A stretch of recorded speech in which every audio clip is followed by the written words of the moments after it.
Moi ben, pois, boa noite. Obrigado pola vosa presenza neste acto, un acto que se vai centrar pois na figura de Manuel Antonio, mercé a biografía que acaba de publicar agora mesmo Luís Axeitos, que teño á miña dereita, á vosa esquerda.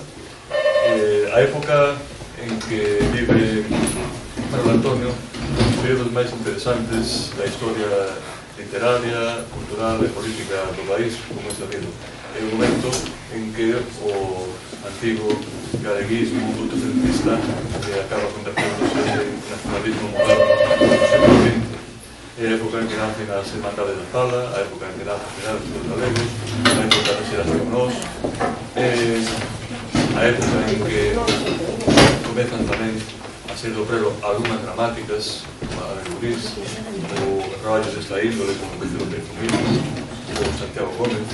É o período en que as Irmandades da Fala cobran sentido porque pensan con moi boa razón que o teatro é un mecanismo moi forte para recuperar os sinais identitarios do povo galego, e é tamén unha época interesante, non só por iso que acabo de dicir, mas tamén porque é a eclosión das vanguardas en Europa. E ás veces cando se pregunta por aí que se coñecen das vanguardas a nivel estatal ou a nivel europeo, tamén con nomes europeos, nomes españoles, mas certamente a vanguarda tamén estivo aquí en Galiza dun xeito extraordinario, como demostra a obra de Manuel Antonio. É unha época, por tanto, moi interesante, e hoxe temos a sorte de que Axeitos nos fale o pormenor da figura de Manuel Antonio, unha das figuras máis brillantes, quizás, na nosa literatura, porque pensemos que unha literatura que acababa, había uns decenios ainda de se recuperar despois dun longo proceso, unha longa noite de pedra, aparece aquí un movimento da vanguarda tan importante como o que se desenvolveu nesta época. Entón, é unha época, unha altura certamente interesante, e hoxe imos aprender un pouco máis dun dos seus protagonistas, como foi Manuel Antonio, grazas, como dixen antes, a Xeitos, que tiven tamén o placer de que fose un profesor de literatura hai moitos anos, que o moito que aprendín, o pouco que aprendín de literatura, debo en grande parte a ele. Entón, sen máis, xa deixo a palabra a Luís. Grazas por estares aquí na tua casa, como sempre. Grazas. Bueno, boa noite. Grazas a José Manuel por as cariñosas palabras, os amigos, e a Alexandre Bóveda por permitirnos reunirnos a un grupo de amigos tan numeroso que normalmente non nos vemos, para poder falar de algo que non sea Cataluña, estes tempos tan catalanos. Entonces, é falar da biografía de Manuel Antonio. Entonces, moitos de vós lestedes a obra. Eu que sei que non era tan difícil escribir unha biografía, ten moitas complicacións. Eu, máis que nada, é falar das complicacións, máis que falar da obra en sí, que é para ler, nada máis, non? Entón, en principio, efectivamente, a biografía é un xénero, unha forma de escritura moi complexa, atenazada ideolóxicamente, e que, de alguma maneira, a súa propia historia denota as presións tremendas ás que se veu sempre sometido este xénero. Así, dunha maneira, lóxicamente, non vou facer a historia da biografía, pero sí centrarme en 4 ou 5 problemas que, por outra parte, son detectables en calquera dicionario de biografía, que se collemos un dicionario de biografías da que non sea galegos, en fin, non hai moitos, quizá o mellor dicionario de biografía sea a enciclopedia galega, por lo menos o máis exhaustivo, non? Ben, é verdade que hai outras moitas achegas, dicionario de mulleres, hai o mítico, o primeiro iniciático de Benito Fernández Alonso, o primeiro gran intento de facer patria a través das biografías foi o de Murguía, sen dúbida ninguna, o dicionario de escritores galegos, na década dos 60, principio, en 1860, pero en todos eles hai unha finalidade detrás que ven anunciada pola súa propia historia, non? É dicir, é un xénero híbrido, é un xénero que se manexa entre a literatura, o ensaio, mesmo a novela e a historia, o cual ten presións e ten utilización por parte de intereses diferenciados. Isto, incluso a elección dos biografados está sometida a tensión e a presión desde o seu primeiro momento, non? E aprobe que casi todos os ensayistas que falaron a partir, sobre todo, do século XIX sobre o ensayo, coinciden en que é un xénero moi antigo, greco-latino, desde logo, pero que chamanlle a etapa esa greco-latina, chamanlle precisamente a biografía do poder, non? Por qué? Porque estaba ao servicio exclusivamente, pois, igualmente, das clases ilustradas e poderosas, non? É dicir, sen dúbida ninguna. Ben, é verdade que nace de maneira moi fragmentaria, pois, alrededor dos diálogos socráticos, son perfiles moi... Xa en Roma, probablemente por efecto do hábito da oración fúnebre, a oración fúnebre fixo que se fora dando máis sistematización, pero era para Césares, era para as vidas paralelas. Xa hai grandes obras que son un modelo e que van a ter vixencia hasta hoxe prácticamente. Si a etapa greco-latina era efectivamente a biografía do poder, a da Edade Media é a etapa de crer, non? É a biografía do crer, porque está ao servicio exclusivamente da religión. Toda a nosa cultura europea prácticamente cae dentro dese concepto. Era beligerante, agresiva, estaba utilizada nos sermóns, era a única maneira de adoctrinar. A xente non había escritura, non circulaba, era o sermón, estaba ao servicio do sermón. É dicir, que todas as vidas de santos, pois, tiñan ese objetivo de adoctrinar, e ademais de adoctrinar de unha maneira coercitiva en moitos casos, non? Aquí hai dúas modalidades, porque teñen fíos que nos conducen prácticamente hasta hoxe. Había a modalidade confesional, de San Agustín, pero San Agustín, por exemplo, confesas ante Dios, e ante Deus, el dirixes a Deus, pero cando despois ven Santa Teresa con ese mesmo modelo, ten un intermediario que é o confesor. As mulleres non teñen línea directa con Deus, ten que ser a través dun confesor. E hai un exemplo moi curioso que a mí sempre me sorprendeu, e completei hai moi pouco tempo, que é unha obra que tal Josefina Muriel, sempre me lembro de Muriel polo de deste, lógicamente, dela, que é a monxa cacique de Corpus Christi. Corpus Christi é un convento mexicano que por primeira vez acepta monxas indígenas como para profesar, non? Como monxas. Ante a oposición generalizada do clero e da xerarquía eclesiástica, que vía iso con malos ollos. Entonces, un confesor desas monxas publica 7 biografías das monxas caciques, non? Isto, ao cabo de un século de publicarse esa obra, aparece os manuscritos autógrafos das monxas caciques, non coinciden absolutamente, non? É dicir, hai un novelista por medio, hai un manipulador do que din as monxas, e lógicamente sempre, como en todas as biografías haxiográficas, non lle interesa absolutamente nada do que ocorre, que sea, é o que debe ser, é unha cuestión moralista, é unha cuestión dogmática, e iso é unha parte importantísima, non? O que é a literatura, a biografía haxiográfica. Lógico, como tantas outras cousas, o cambio profundo é no humanismo renacentista, xa a partir do século XV, creo que é unha auténtica revolución, e tamén se nota neste proceso. Non fai falta coller obras así canónicas que hai dabondo, pero simplemente os ensaios de Montaigne. Por primeira vez desaparece a figura de un ser superior, é dicir, a dignidade do home, o home justifica santo home. Creo que ese é un cambio decisivo. Entramos na etapa, digamos, da biografía.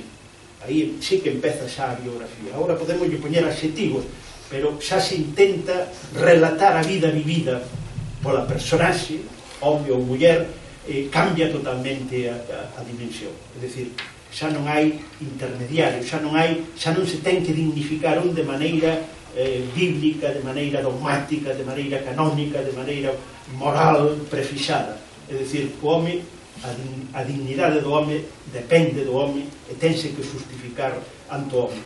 E máis, a intimidade, porque cando falamos de biografía, falamos de autobiografía, especialmente falamos de intimidade, non é algo que apareza de repente, que o home teña concedida por un Deus, por un ser superior, e que de repente caia do cabalo e aparece aí, que é todo o relato axiográfico, senón que é o factual, son os feitos do home que van determinando esa dignidade, e que non está nunca acabada prácticamente hasta a súa morte, non? Que sea interpretada. Estamos, por tanto, xa nos albores da modernidade para a efectos da biografía. Isto, claro, de repente ven unha etapa oscurantista moi pugna, moi importante. Creo que hai dous grandes bloques ideolóxicos, que é o liberalismo como crenza no individualismo, na persoa como motor da historia, potencia enormemente. Os países anglosaxóns, centroeuropeos, que tiveron gobernos e tiveron sociedades dominantes liberais, cultivaron enormemente a biografía. Isto, sin embargo, toda a corriente do materialismo dialéctico, o marxismo, moi potenciado nos anos 20, xa por a escola dos anales franceses, cree que o motor da historia son as estruturas económicas, son as estruturas sociais, son as infraestructuras. O home non ten capacidade individualmente de mover. Entonces, a utilización da biografía é denigrada, incluso a expulsan prácticamente do mundo académico, desaconsellan esa situación, e xurde toda unha polémica que sigue prácticamente, non? Creo que o ilustra moi ben esa polémica é unha biografía de Sartre, que é El idiota de la familia, que é sobre Flaubert, e que el, en definitiva, é un reto que fai con Brodel, con da escola dos anales de Francia, que din que se retan a que cada un escriba unha biografía para que aplique a súa ideoloxía e saber que potencialidades e que participación e que capacidade ten o individuo de modificar a historia, non? El fallo de Flaubert, precisamente. Brodel retouno, pero non chegou a escribir a súa, non? El era un marxista dogmático, pero que, de alguma maneira, é a pugna, o sea, da utilización, lóxicamente, da biografía. Eu creo que as tensións, por tanto, que a que está sometida a biografía como utilización da historia, o sea, fundamentalmente, se tivermos que facer un resume, é iso, é dicir, que capacidade pode ter o home, ou ben, de outra maneira se pode plantexar, que capacidade ou que forza coercitiva teñen as estruturas para deixar elixir o individuo, non? É dicir, ten o individuo por moita presión e por moita, digamos, aprisionamento das circunstancias sociais, quedalle sempre algo para poder decidir en liberdade e poder proclamar, en definitiva, a súa liberdade. Esas son as dúas forzas que se fan, e que todo isto que eu acabo de contar aquí dunha maneira así tan esquemática, os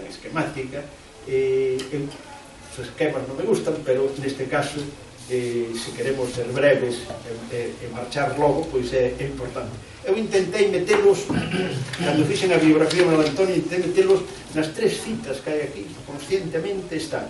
É dicir, unha é de Buren, dun francés, que di: toda biografía debe encontrar un bo equilibrio entre o polo da excepcionalidade, o individuo en ruptura co seu medio, e o polo da encarnación individual como expresión dunha época. Eu creo que esta é o que a min me guía de alguna maneira. E despois non me resistín a poñer unha de María Zambrano, que me parece que cae para Manuel Antonio, que é que ella la vida non tiene partes sino lugares e rostros. Eu creo que Manuel Antonio sin Rianxo non existiría. Os dos lugares parecen esencial e fundamental, e algún que outro rostro tamén son evidentes que determinan esa biografía, non? E despois o de Isabel Bourdiel, unha profesora valenciana que se dedica a isto fundamentalmente, que é un deseo básico de identidade se esconde detrás del género memorialístico, un deseo de dotar de sentido el pasado se halla en la raíz de contar la propia vida o la de los otros. Es decir, efectivamente, a vida é diversa, distinta, ten mil, pero cando un ten que escribir teñe que poñer unha hora, ten que, de alguna maneira, intentar ordenar todo eso que xa pasou e contalo de maneira que chegue ao lector da maneira que un quere que chegue, evidentemente, non? De todas maneiras, eu son consciente, tamén aí o digo, que toda biografía non hai biografías definitivas, eso sería absurdo, non? Creo que a biografía é sempre un intento, é unha tentativa, e a prova é o seguinte, é dicir, o libro este non é libro, é dicir, eu a editorial entreguei un texto, o que fixo a portada, o que diagramou o libro, o que colocou as fotos, por certo, moi mal reproducidas, tal, pois agora entregan ao público un libro, pero aínda así non é libro hasta que sea libro. En a lectura bueno, eu pedí tanto que a min é casi unha biblia que alrededor das cuestións do libro, da lectura e da literatura, diría que cada libro, a parte do interés que poida despertar, non é libro definitivo hasta que é lido. E cada libro, cantos miles de semas, ou sea, de palabras significativas, ten un libro de 300 páginas como este. Moitísimas. E agora ben, cada lector pon o acento donde lle parece, porque coincide co seu interés, porque está en desacordo, porque lle parece algo, é dicir, a partir de aí, nesa selección, aí hai un biógrafo, evidentemente. Hai xente que di, home, Manuel Antonio, a ver que di de tal cousa. Está lendo hasta que encontra o dato que quere. Bueno, pois, cada un está refacendo constantemente esa biografía. Por tanto, eso hai no que recoñecer. As biografías hai sempre un intento de poder facelas e demais. E despois, claro, hai unha serie de condicionantes importantísimos. Eu esta biografía empecé na escribindo isto, bueno, pois unha biografía documentada.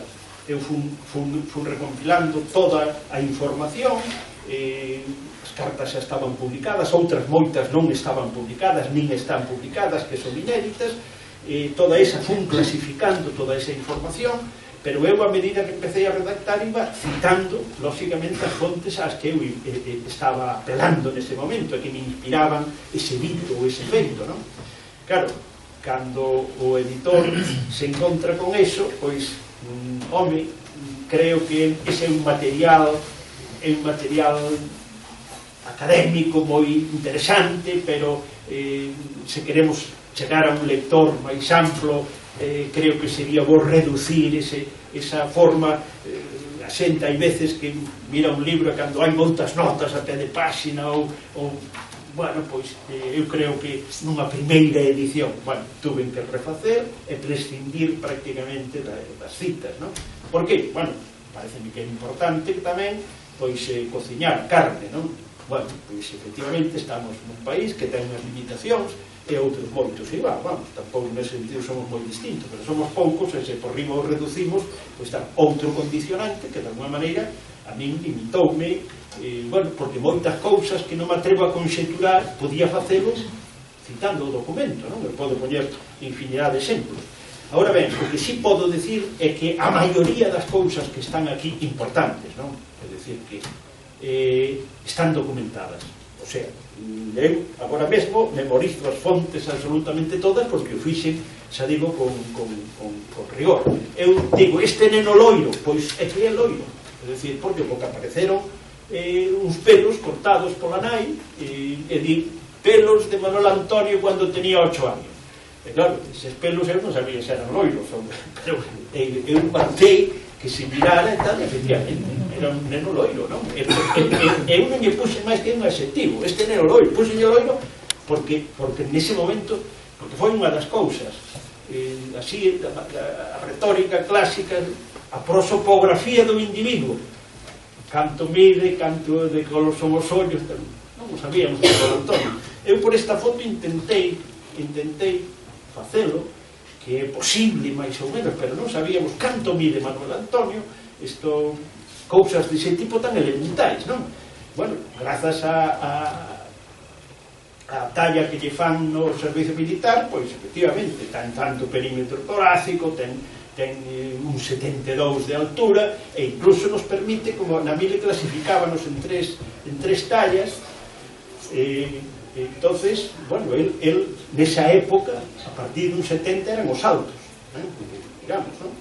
Entonces, bueno, pois fun facendo acopio de datos dese tipo para presentar un perfil tamén físico de Manuel Antonio. Ben, é verdad que despois el, incluso unha foto que aparece el vestido de militar, e claro, inútil para facer o servicio militar. Como vai a ter ese uniforme? Eu nun esbozo que fixera hai tempo, dixen eu, debe ser que a roupa dun amigo, o amigo así máis cercano que estaba na mile nos anos 20, que coincidía con ele, era Dieste, dixo, que a roupa de Dieste. Non, era a roupa dele. É dicir, por qué? Pois porque aparece entre a documentación a cuota de exención. A cuota de exención son 500 pesetas. Non eran as 2.000 ou as 1.500, dependendo do tipo de exención. Por qué? Porque el tiña unha doble, era a condición de funcionaria de súa nai, era orfo. Entonces, tiña unha cuota exclusiva de 500 pesetas. Claro, bueno, pero a exención, se en tempos de guerra podía non contar, pero ademais tiña a obriga, o que quedaba exento, de adquirir formación militar.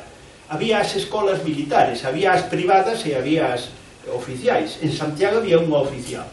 Normalmente tiñan que pasar 3 meses de instrucción e tiñan que comprar eles o uniforme. É dicir, Manuel Antonio é trasladado desde esa escola, porque había unha carta que ele pedía cartos ao tío.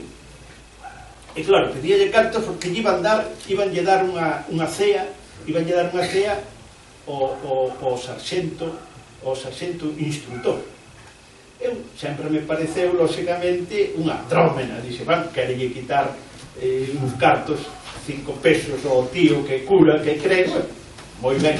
Non, no boletín oficial da Gaceta di que a maneira de pagarlle aos instructores era unha cea. Efectivamente, e de cateina de que Manuel Antonio nunca mente. E mira que as cartas apuntan o home porque está pedindo cartos de seguido a nai. Mamá, necesito cartos, e tal. Home que compra moitos libros, que tal, bueno, que lle diga que necesita cartos ou que ten que comprar isto. Non, ele sempre, en todo momento, era un home dunha tremenda rigidez ética, sobre todo Canai, non? O sea, Canai ten un comportamento realmente extraordinario, non?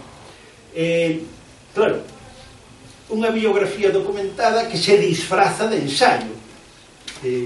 Aquí non hai unha nota, non hai absolutamente nada, de tal maneira que a maioría das cousas que hai aquí, pois, afortunadamente, cada capítulo teño un sobre en que teño toda a documentación aí, non? Por qué? Porque non quero renunciar, lóxicamente, a facer unha biografía documentada que, de alguma maneira, será unha baliza pola que teña que pasar o que queira facela novelada, o que queira facer un ensayo, o que queira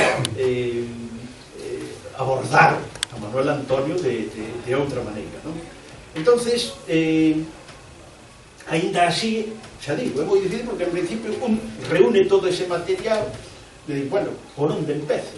É dicir, fago cronolóxicamente, tal, pero claro, cronolóxicamente, por moi documentada que sea unha biografía, non somos capaces de entrar na intimidade da persoa.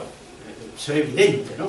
Eu poño aquí algún exemplo, é dicir, cando el encamado, prácticamente desde o mes de decembro, principios finais de novembro, principios de decembro, queda en soedade coa nai, unha nai que fala en castelá e que se escribe en castelá, cando el exclusivamente en galego, unha nai que é piadosísima, que vai á misa, que é obsesiva da religión, que lega todos os seus bens a igrexa, e el, que é un home descreído, que é un home que non ten nada que ver con ese mundo, de que poden falar un fillo desas características que hai. Bueno, eu teño datos non, teño sería capaz de facer unha conxetura de reproducir algunha conversación. Home, claro, caería na novela máis ben, non? Caería na literatura e non na historia biográfica de Manuel Antonio. A tentación é evidente. Eu teño redactado un diálogo que estou non sei se pero que é moi posible que sí, non? Porque el malia esas grandes diferencias, pois creo que coa nai tuvo un respeto sempre moi grande, nunha desautorizou a pesar das tremendas vivencias que tiveron e dos encontros ou desencontros millores que tiveron, porque ela na súa incomprensión educativa, rígida, tiña moitos problemas ali na aldea. Miña nai foi alumna dela, miña nai nacera no 16 e ela chega a Asados precisamente no 16. Primeiro tiña un problema e era que só as casas, bueno, ali non había casas pudientes ni non podían, todo o mundo pasaba moi malas situacións, pero había casas que pasaban fame e casas que non.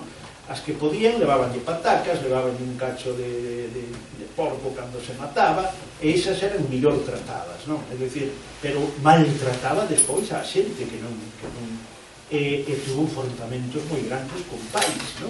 E algúns deles fanllos chegar, porque había un ali que lle chamaban os golias, que eu conocín, son canteiros actualmente da miña edade, que eu trato e demais, claro, o avó desta xente pois colleu e sabía que era así beata, que lle facía para asustala, blasfemar. Claro, a muller denunciou, vai á Guardia Civil, e claro, ele chamou ao cuartel. Entonces, no cuartel, que lle vai dicir o home? Digo, eu fago e digo o mismo que di o seu fillo na taberna. Claro, a ela chega lle da Guardia Civil, tu seu fillo tamén. Claro, ele escribe, que nese momento está marcado, mamá, vostede xa sabe que eu non blasfemo nunca, pero non lle di, non teño ese hábito, vamos, eu non blasfemo nunca. Isto é, por outra parte, non se metan líos, e se alguén a insulta xa se verá comigo. É dicir, o home, a pesar de todo, non desautoriza a nai, a la que el sabe perfectamente esa circunstancia. Hai un detalle moi significativo que o primo, o Curmán Roserios, que o coñece tamén, dille, Manolo, lea a Sabina, unha novela destas populares que se escribía, era lea a Sabina porque coincide ca mentalidade túa respecto das mulleres. Bueno, eu lín, lógicamente, a Sabina para darme conta que mulleres se retrataban ali e demais, non? E bueno, é unha visión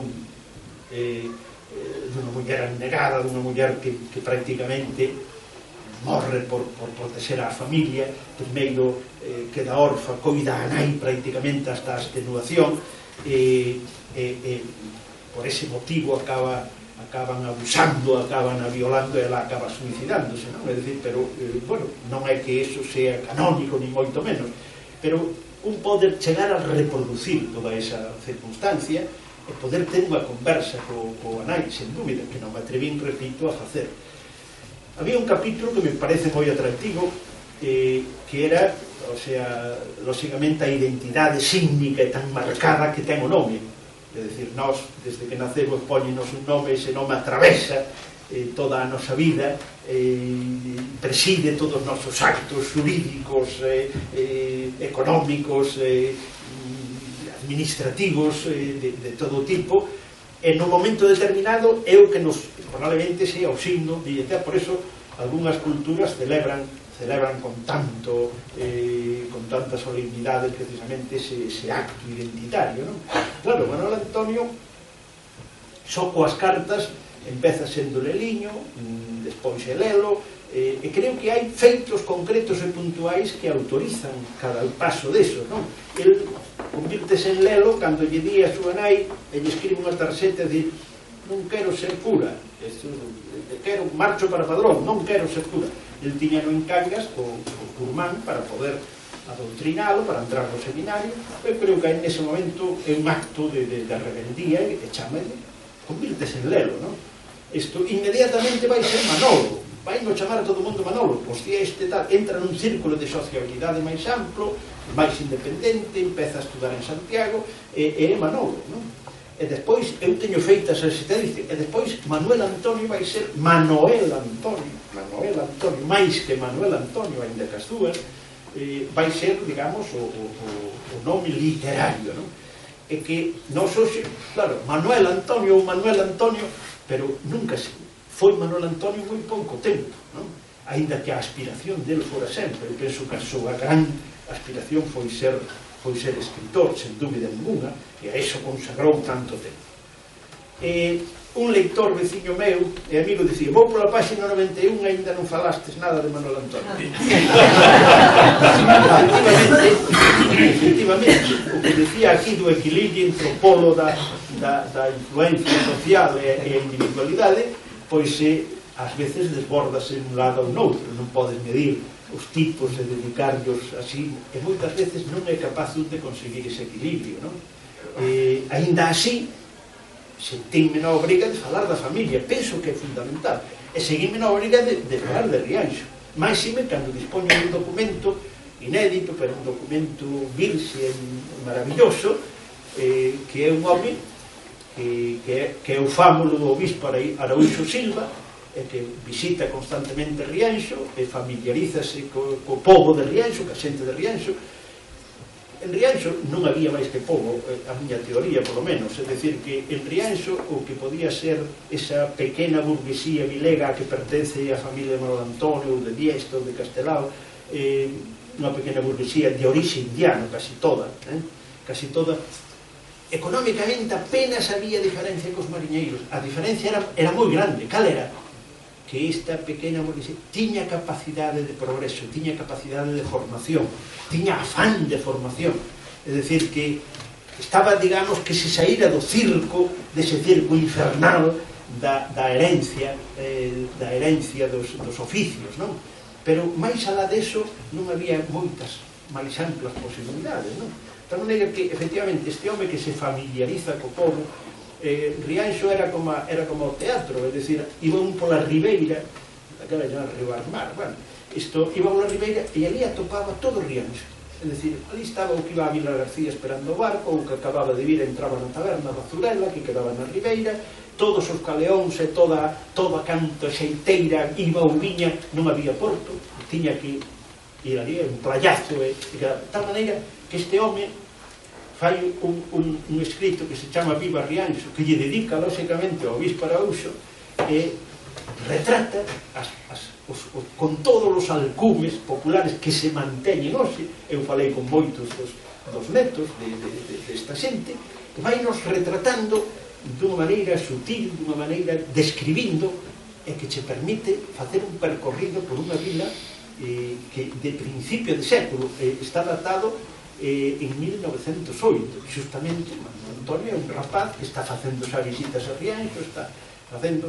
Bueno, entonces, efectivamente, outro capítulo polémico, o das navegacións.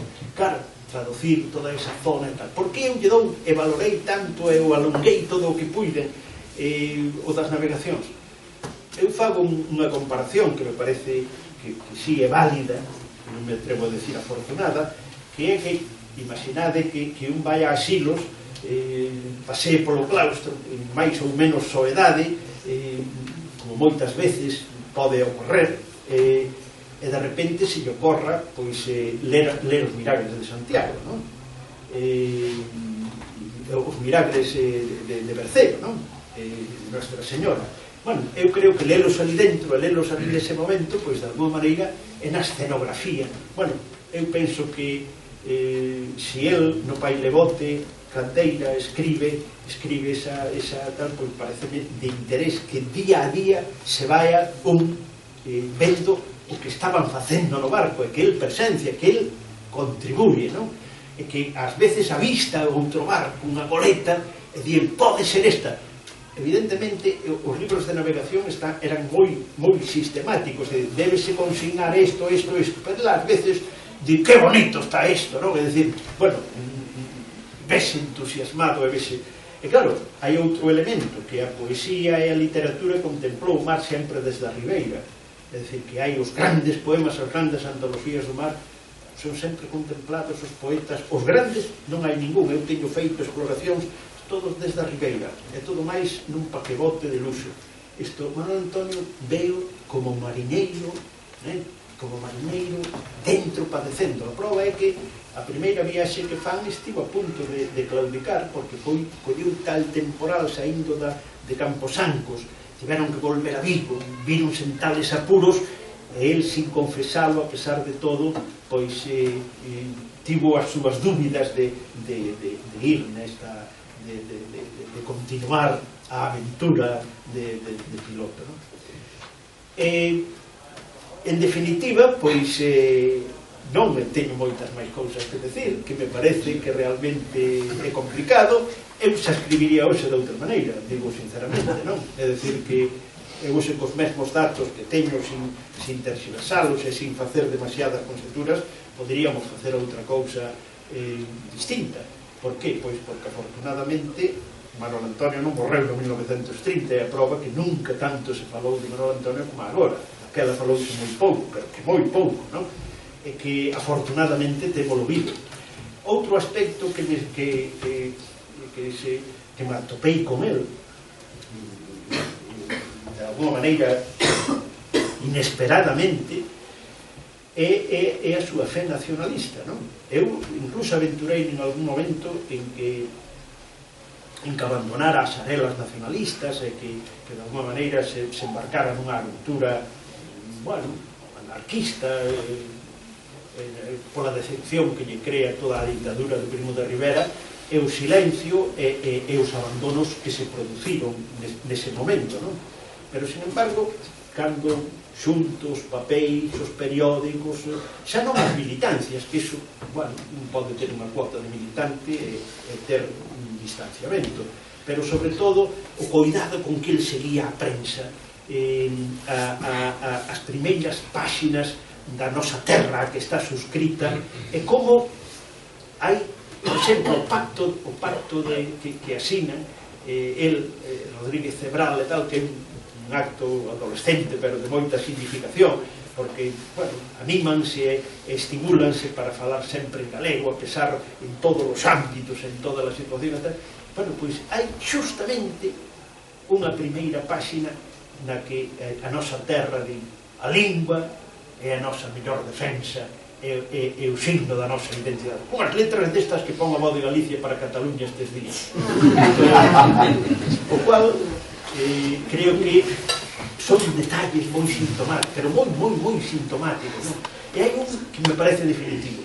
Cando xa prácticamente tocado de morte, isto, o ano 29, co billete xa no peto para regresar a Galicia, isto chegalle con atraso un poema que se lle publica sin a súa autorización no Pueblo Gallego. El había dúas publicacións que tiña enfiladas, ainda que nós, de unha maneira mecánica, e tamén decíamos que nosa terra, Roncel, non, nin nós, nin el Pueblo Gallego nunca quiso colaborar, non? Nunca. Entonces atópase no ano 29 con que lle reproducen un poema, e ademais con erratas.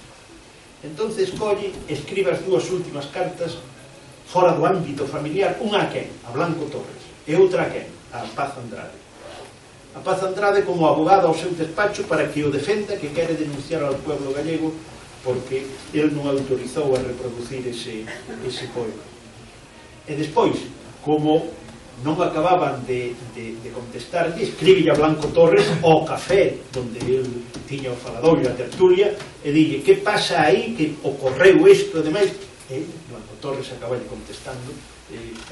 Evidentemente, el foi unha acción que non tivo tempo a nada, porque non volveu a sair, non foi a Vigo máis, non foi a ninguna parte, e el chega a Asados prácticamente, e cama e morre, non? Pero son anécdotas moi reveladoras. Primeiro, a fe como poeta na palabra. É dicir, Manuel Antonio nunca mandou á imprenta pero ninguna gralla, ninguna rachadura de papel, é dicir, era tan pulcro que sabía que facer 20 copias, e se vedes un poema que teña unha riscadura, non foi a imprenta para ele. E máis, cando ven da Asamblea de Monforte, detense en Ourense e vai a tertulia de Risco, e lóxicamente daquela Eugenio Montes, que era nacionalista e todo. Entonces Eugenio Montes acaba dedicando un poema para Manuel Antonio. Un poema ca tipografía en bandeiras e marxes, imitando unha onda do mar. Manuel Antonio no 22 ainda non era piloto, nin acabara a carreira, que acaba no 23. Pero simbólica, falalle do encuberto, falalle vas pro Atlántico, bueno, todo un poema lendario do Salvador do país, etc. Isto, pero se conoce que Montes lle di que o publique, oi, publica este poema, recolle Manuel Antonio, chega a casa e pasa absolutamente a limpo todo o poema, outra vez reproducindo todo, que tal e tal. Pero na parte final quedalle esquinado o último verso. Repite outra vez e volve a facelo, probablemente o que estaba destinado á imprenta, que non foi á imprenta, porque inmediatamente Montes arremete contra o manifesto máis alá, e Manuel Antonio rompe relacións con ele, o poema aí quedou tirado sin máis, pero que explica moito de como era ele nese sentido de un home cuidadoso coa palabra e tal. E máis, empezaba facendo os a lápis, pasábaos despois a tinta, e finalmente, cando estaban rematados, poñelle letra verde, é dicir, ti cando ves unha cousa verde disto, isto está para a imprenta, isto está para entregar. É dicir, era un home nese sentido, as grallas, esas cartas, cuidado, a Paz Andrade dille remember tal, ratas, e depois corríxeas, ás veces chega mal impreso unha rata, e el colle a tinta e manda para que quede constancia da súa, en fin, en definitiva, claro está, aí está o seu oficio, aí está a súa entrega, e que despois hai unha parte que tampouco que dice, de 4 a 4, pero non se fala de Galicia, non se fala, bueno, sale Vigo aí, nomeado e demais, non? Pero eu creo que é unha gran homenaxe ao mundo do traballo, é dicir, hai algo máis fermoso que descubrir esa paisaxe que solamente aí non hai máis que o bar, o marco e os mariñeiros, é dicir, que todo é, se un leo diario de navegación, ve que é unha traslación dese diario, o sea, que non hai nada xa que interrompa. A pureza está justamente nesa virginidade paisaxística e neses homes que van quedando sós, que van, pero que, en definitiva, a nos entreganos eses paisaxes a través da palabra, que creo que é a homenaxe máis hermosa que se pode facer a un país, non? Regresar, como el regresa a súa bela villa, a bella vila de Rianxo, como ten o poemario de Vila do Mar, e que regresa, lóxicamente, con todo ese mundo que significa de Catracato, que é, en definitiva, o máis importante. Bueno, eu non teño moito máis que decir. Así que...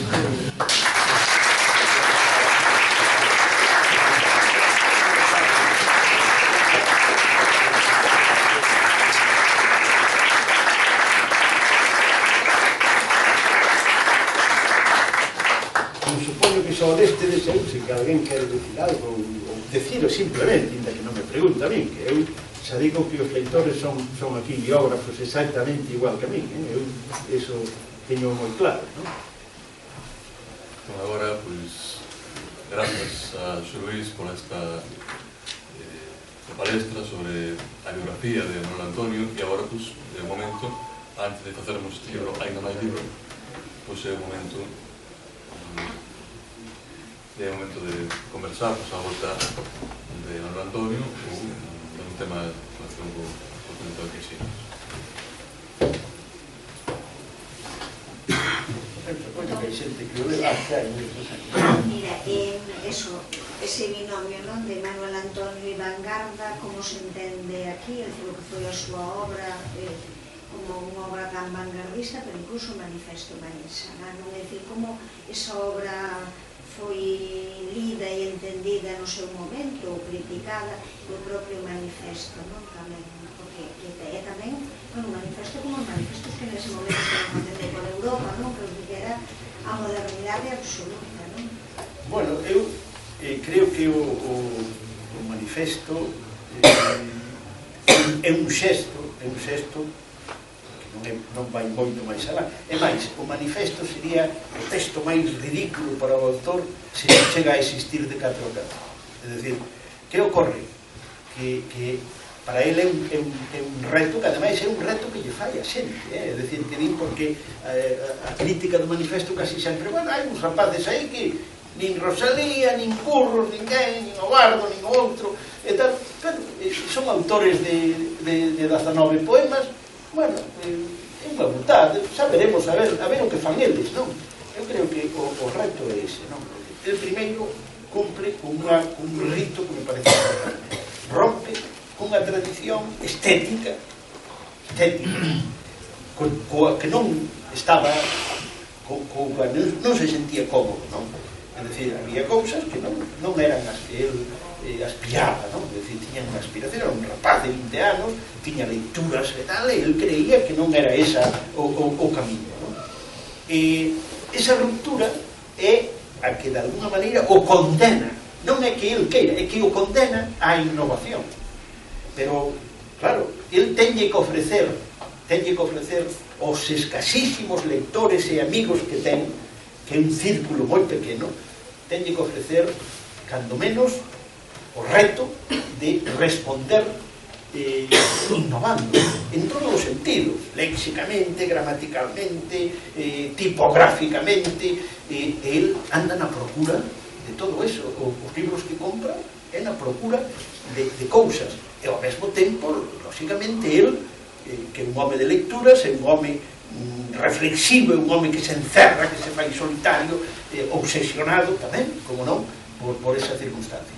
Por tanto, o manifesto é un texto trivial, que ademais hai centos de marcas desa natureza, e sería un auténtico ridiculé se ese manifesto non vai respaldado, xa digo, fundamentalmente por de 4 a 4, non? Que é de alguna maneira o que nos sitúa nese momento estéticamente nunha órbita moi especial, non? Incluso, por exemplo, agora co das Irmandades, co centenario das Irmandades, saíron 10 ou 12 antoloxías e tal, pero claro, que valor ten antoloxía na época das Irmandades? Aí entra todo o mundo que tal e cual. Bueno, habería que facer unha pregunta. Cal é a poética das Irmandades? Non da época, hai unha poética das Irmandades. E na poética é moito máis restrictiva, ou sería moito máis restrictiva, porque hoxe coller, é dicir, unha nómina de poetas de entre 1916 e 1936, escolmar o poema que a mí me guste, bueno, eso non é a escolma das Irmandades, é da época das Irmandades. Eu creo que aí había que cederte a palabra en gran parte a Manuel Antonio, non? O sea, como el foi capaz de revirar, de cambiar da mula, digamos, usando un termo mariñeiro que ele utiliza tanto no diario, non? Para coller o vento favorable, cambiar da mula constantemente, pois, para que? Para entregar unha frescura, unha estética, unha paisaxe. Eu creo que é un gran paisajista da preguerra, non? É dicir, como renovador. Entonces, eu creo que a relación aí fundamentalmente é esa, non? A ruptura, da mesma maneira que esa postal non quero ser cura, deixa de ser Leliño, eu creo que aquí deixa de ser Manuel Antonio Pérez como manifesto, e é o inicio de convertirse en Manuel Antonio, non?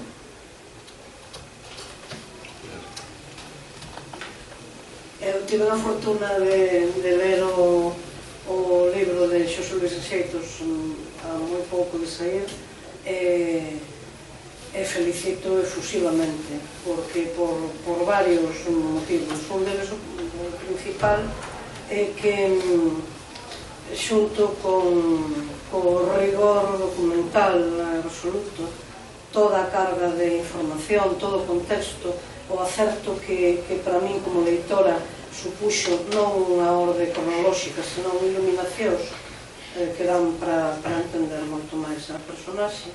Pois xunto con iso tamén outro factor que eu chamo, ou que se chama, en fin, paixón investigadora. E a paixón investigadora... É amiga, é amiga. Non, despois incorde un pouco. Paixón investigadora proxectada sobre o personaxe, non sobre o autor, non? Porque iso tamén acontece, non? Lembro agora algunhas cousas con pretensión biográfica sobre Blanco Amor que meu Deus, así unha torre de fiscal, ainda que for sufrido, sobre o profesor Manuel Antonio. Entón, eu confeso congratúlome de ter aprendido tanto. E despois, na liña do que Xosé Luis comentaba, de que tamén quen lee sempre construe, claro, eu abrín aí un campo tamén de conxecturas, non? Do punto de vista máis persoal, do personaxe do rapaz, eu penso que hai algo bastante próximo ao Edipo, non? Se iso for certo, que está por ver, eu vou falar por falar, claro, pero vamos, a min dá unha impresión que iso explicaría toda a carga de misoxinia que hai, que tamén mesmo a correspondencia que citaches con os xogos. Ou ben unha ancoraxe que aparece no manifesto, claro. No manifesto hai unha frase tremenda, non? Arrenegamos, todo é arrenegan. Bueno, iso é comprensible, se ao explicaxe ti, iso ten toda a xestualidade, de patalexo, e dicer, aquí estou eu, non? Pois, efectivamente, están irrompendo, o que acontece é que, claro, ben, como se se pudese poñer no mesmo plano a historia española e en toda a literatura coa tradición efectivamente galega, e aí, pero en fin, iso é comprensible, pero logo hai, claro, de que arrenegan, de que sexamos, que diría o español, almas rendidas, e expresen da seguinte maneira, un pobo de mulleres, así, con esta expresión. Claro, entón diste, meu fillo, pois grazas a unha muller naceches ti, como todos, claro, homens e mulleres, e vívese demais, non? Pero, en fin, indo agora ao que importa, eu coido que a proba na literatura, a proba, e aí aparece demostrado tamén, a proba clamorosa de unha creación desde a Galiza moi alimentada empíricamente tamén, como ti acabas de dizer, pero claro, con logo cantidade de recursos culturais que non pasan, aínda que a coñezan, pero non pasan pola alfándega española.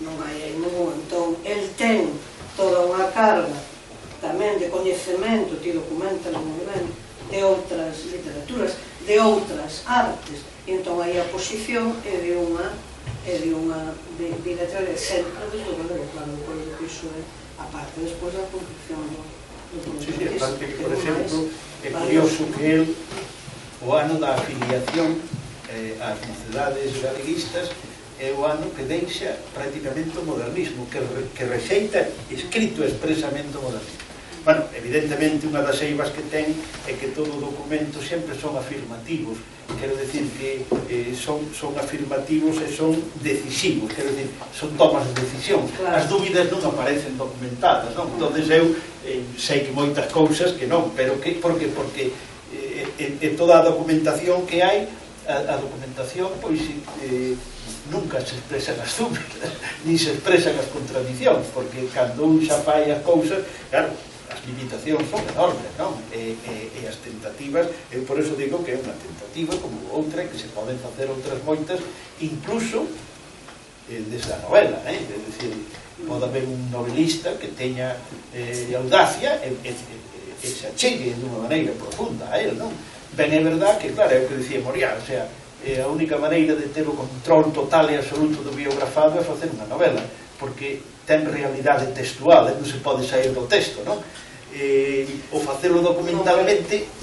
Claro, pero aí o teu, e acabo xa, e de novo os parabéns, que é fundamental. Eu coido que pasa na proba, vamos ver, moitos semellantes, sexen ensaios ou moitas outras cousas do xénero memorialístico, lóxicamente tiran proveito de que o individuo, o biografado ou biografada está afinado, portanto xa non pode.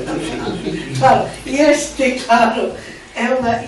teu libro pasa a proba perfeitamente de que todo, mesmo até a anécdota máis circunstancial, todo absolutamente está documentado e conta sempre co propio testemunho autorial, claro, que iso é fundamental, claro, por iso digo que aí non é a novela, pois pode ser, pero que isto é un... E para quen ao día de mañá, ou ao día de hoxe, que irá compenetrar, como diría Cantinflas, con Manuel Antonio, pois isto é, claro, non pode xa, impunemente non, ou frívolamente non, claro, porque xa é un punto de partida, non só biográfico, senón de contexto e de perfil do personaxe.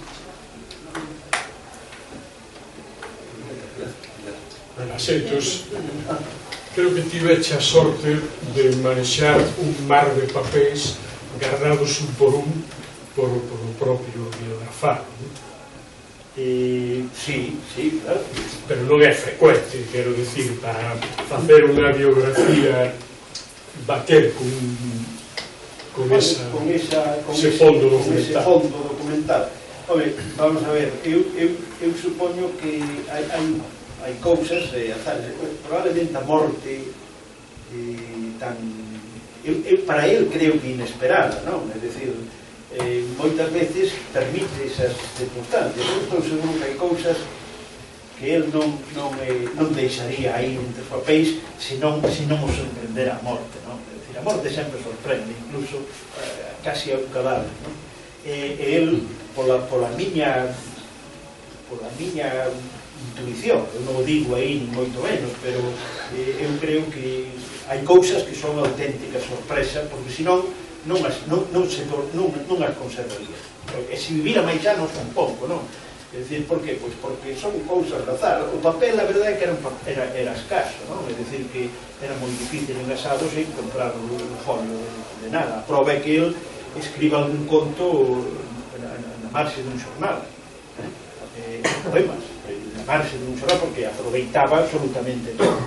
E cando queda con copia das cartas, a veces é un retalliño así que tes que andar descifrando por esa depurada. Pero despois, por exemplo,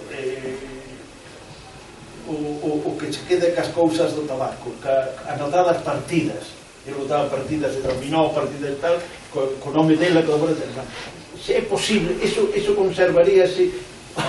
Hai cousas que non é posible, non?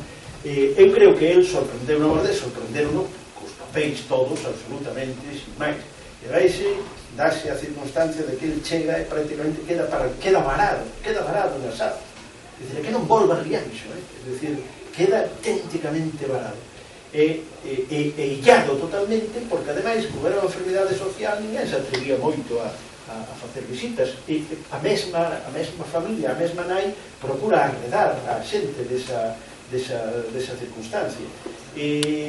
A escola, houve xente que deixou de ir á escola, rapazas que deixaron de ir porque sabían que había un home tuberculoso e que podía haber contagio. É dicir que, son cousas que hoxe parecenos increíbles, pero eu creo que el foi sorprendido e esa sorpresa pudo facilitar que que quedara aí todo como cando os terremotos, non? É dicir que Pompeia, aí quedou todo o mundo, porque atopas agora pois unha cousa por estilo, porque senón non sería moi doado as cousas que outras sí, evidentemente, non?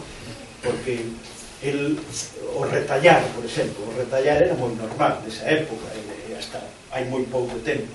É dicir, que a ti interesas unha cousa e retallas, non? E rachas e pos, e valo poñendo. Entonces, claro, eso dá moitas camiños, non? Abre cousas, porque diste, claro, por que xunta todo isto?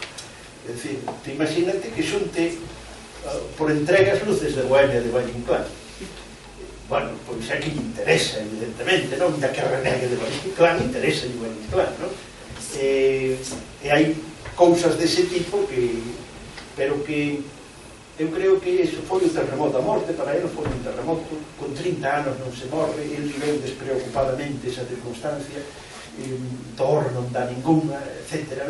E a alerta dele foi a do último médico, a do médico de Cádiz, que é cando lle di que non fume, que non tal, e cando lle di que vai anotando o peso, porque o peso, claro, é o síntoma.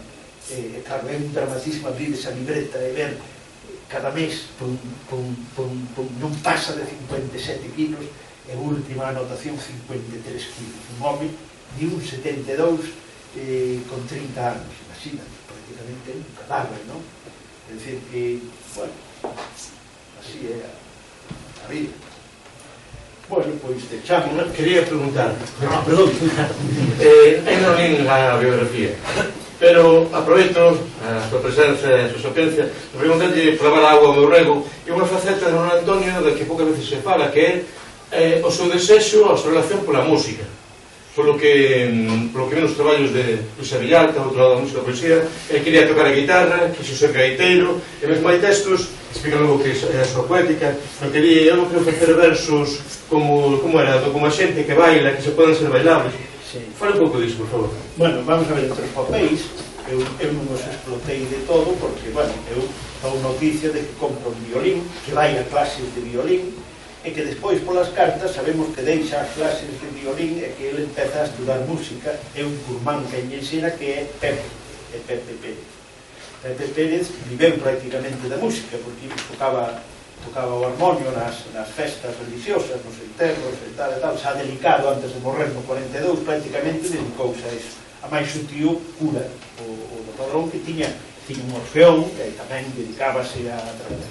Pero eu, por exemplo, hai 3 ou 4 partituras que son de gaita. O cambio de violín ou de piano a gaita, o texto ese do piano mal tocado é precioso, non? A acabanza do piano mal tocado. Pero, por que?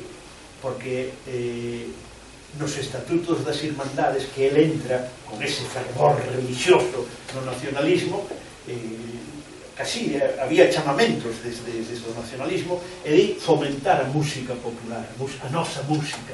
Eu creo que ele nese momento, creendo e querendo, desde logo, servir ao seu país, cambia, empeza a recoller partituras. Hai 2 ou 3 que eu lle dixen a un rapaz de Rianxo, a Orsais, que se dedica a eso, non se coñeces, que publicou o Club de Valladares e tal, e dixen, tens que mirar isto que cho facilito, porque, bueno, eu non dou lido esa circunstancia. Ahora ben, é evidente que do que era o violín que compra na casa Perramón en Barcelona, que lle costa moi pouco, non sei por qué.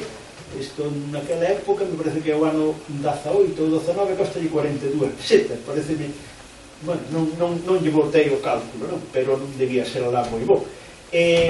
Pero como de ir a clase, el prácticamente cambia a clave galega e acaba, lógicamente, reivindicando as melodías do muiño. Por eso, ele era moi consciente, eran unhas cousas que forman parte da súa poética, era que estábamos, hoxe falase do mundo globalizado, daquela non era do mundo globalizado, pero sí que se falaba xa da civilización urbana, e as molineras ali, ademais a súa familia monta inmediatamente unha, e ele reivindica os buiños aldeáns. Por que? Porque sabe que gran parte do folclore, da riqueza folclórica está ali, non? E por outra parte, aí hai un aspecto que paga a pena afondar, que é que, así como a xeración nós, por formación e por circunstancias, ten a concepción do povo como depositario da cultura ancestral auténtica, pero é un depositario, non lle concede demasiada capacidade creativa, ou demasiada capacidade de modificar. Manuel Antonio sí, Manuel Antonio di que hai que os que teñen posibilidades, digamos que hai que modificar esa circunstancia e hai que confiar nese povo, non? Por eso é que está relacionado unha cousa que moi sutil, pero que ele sempre quere facer un sindicato nacionalista. Ele veña ao sindicato, quere meter sempre o sindicato. Bueno, son cousas que... Pero, sin embargo, decía, volvo a Luis Villalta, e xa paro, porque senón, que está ben, é curioso este paradoxo. Por un lado reivindica con esa forza a música tradicional, decide ser gaiteiro, pero eso non transcende a súa poética. E mesmo digo, estou citando a Luis Villalta, de memoria, así como os pais do resurdimento utilizan significan a figura do gaiteiro, o gaiteiro de Penalta, de Curros, o repoludo gaiteiro de Rosalía, esa fala de como é bello gaiteiro, esa fala do gaiteiro como unha figura de modé, que queda un pouquinho... Bueno, pero creo que ele expresa a música de outras maneiras, moito máis avanzadas, se queres. É dicir, eu creo que o ritmo, o poema sós, unha melodía, tempo, non? É dicir... Por eso preguntaba, o poema Lalá, que era para os... Claro, Luis Villalta facía un traballo aí... Hai cousas, claro, había que facer, había que adentrarse neses aspectos, pero el, o de repente deixar as melodías, como de el, efectivamente, a rima, cando el deixa a rima, el vano 24, 25, deixa, acabouse, non quere saber máis nada deso, é unha decisión totalmente valorada, tomada, e demais. Eu penso que hai valores musicais moi importantes de que eu non teño capacidade. Home, algunhas cousas sí sei, pero hai algún poema que é moi revelador da súa sutileza musical e que está vinculada a esa inquietude que ele ten, non? Bueno, pues sen mover máis comentarios, nuevamente moi agradecidos pola tua presencia aquí, Luis, na tua casa. Pagamos agora o libro, máis libro, por tanto, leámoslo. Até a próxima, obrigado. Moi ben.